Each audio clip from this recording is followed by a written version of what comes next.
Hallo allemaal, Dutchies to be. Wat heb ik aan? Dit is mijn kerstvrouwenpak. Kerstvrouwenjurk.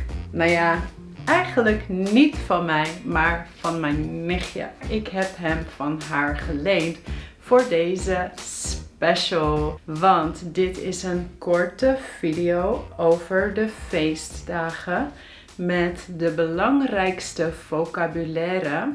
En als je daarna meer wilt leren over de kerst en oud en nieuw in Nederland, dan kun je deze video kijken. Die heb ik vorig jaar gemaakt, maar daarin leg ik alles uit. Dus in deze video een korte intro. En ga dan naar de andere video om meer te leren. De feestdagen. Dus feestdagen betekent holidays. En in Nederland hebben wij 3 feestdagen in december. En zoals in de meeste landen vieren wij kerst. Dus kerst is Christmas. Wij noemen kerst ook kerstmis.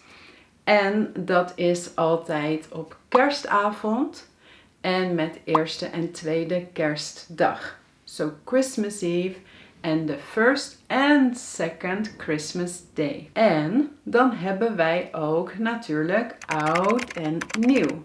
Which means literally old and new. En wij hebben op 31 december oudejaarsavond.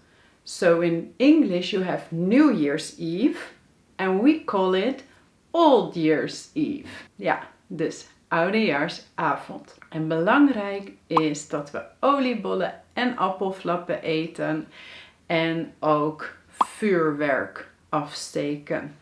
Dus oliebollen en appelflappen, dat zijn deze dingen.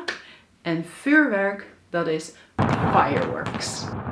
En op 5 december vieren wij Sinterklaas.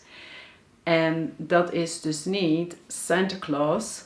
Nee, Sinterklaas is een andere man met een lange grijze baard. Dus dit is ook een feestdag. Vandaag, nu, is het 4 december. En morgen is het dus Sinterklaas.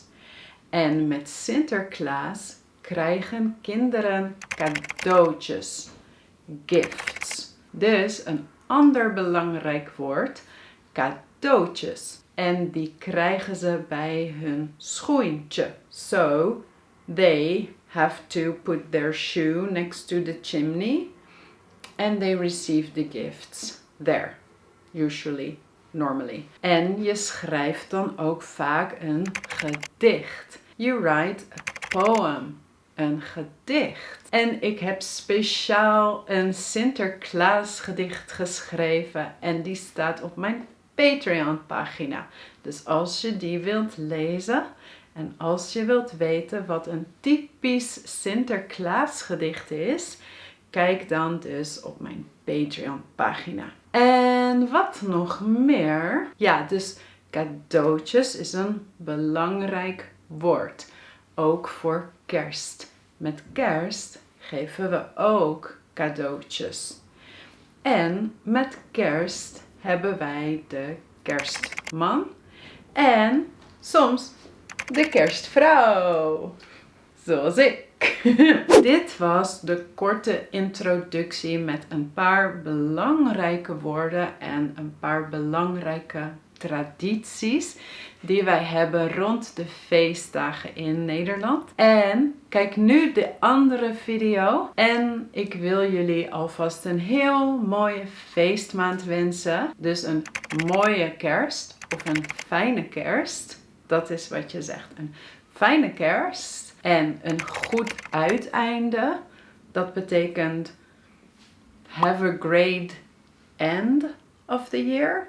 Een goed uiteinde en een gelukkig nieuwjaar. Ik zie jullie natuurlijk nog in de tussentijd, maar toch alvast een gelukkig nieuwjaar, fijne feestdagen en ik zie je in de andere video. Doei!